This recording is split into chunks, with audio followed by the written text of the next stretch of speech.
Now, another thing that's interesting about this, the Wall Street Journal went on to say that Democrats don't care, and they don't. Because here's what they said: hide the children.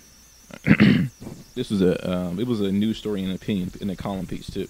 Say hide your children, but we agree with Mr. Obama that the president has inherited Article 2 constitutional powers that neither the judiciary nor statutes like FISA can impinge upon.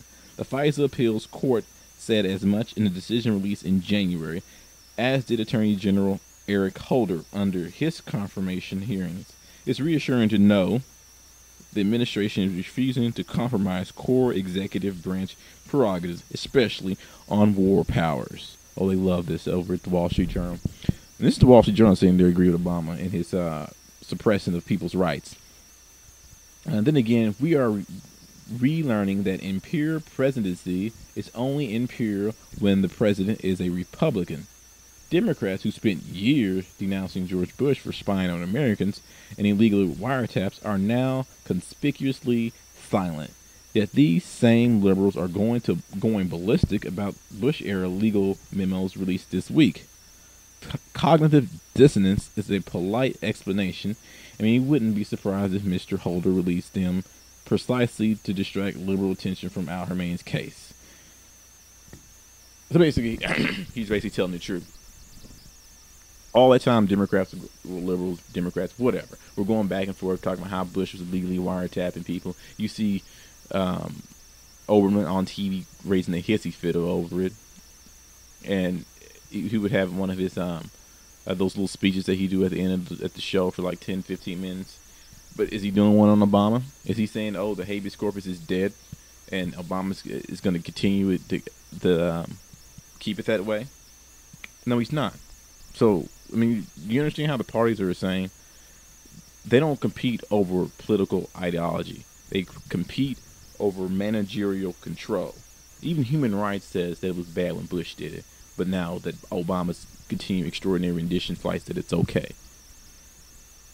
And basically what it comes down to is the media likes to put it in a good versus evil duality. We basically learned this stuff as little children. Like when we were young, we used to have this thing where we have the good team versus the bad team, because intrinsically we know that one team's supposed to be booed, one team's supposed to be cheered. And then when you get older, it gets more sophisticated. You have the home team and then you have the visitors team. The home team gets cheered, the visitor teams get booed, but both of their goals are the same: to entertain the crowd and make money for their owners. Same thing with Democrat Party and the Republican Party: entertain the crowd, make money for their owners, because neither party runs anything. Both of them were for increasing state power and limiting social and individual power. That's basically that's basically their platform. And another thing they do is they create this hegemony. Well, they create an atmosphere where the subordinate group, which are basically the voters, actually believe that the dominant group, the people that are actually in control, their views reflect their views, and that's how they get behind these parties. They don't care about policies or anything like that. They just want to stand behind their group because they've been conditioned to do this as little children, and that creates legitimacy for every criminal act that they do. And they basically are doing that right now. They're making every little criminal act Obama do seem legitimate, just like the Republicans did. And each group have a different way of doing it. The Republicans had it seeming like it was about safety and about being tough on terrorism, and that allowed Bush to go in and eliminate all our freedoms, and the Republicans get behind it like he was looking after their best interests.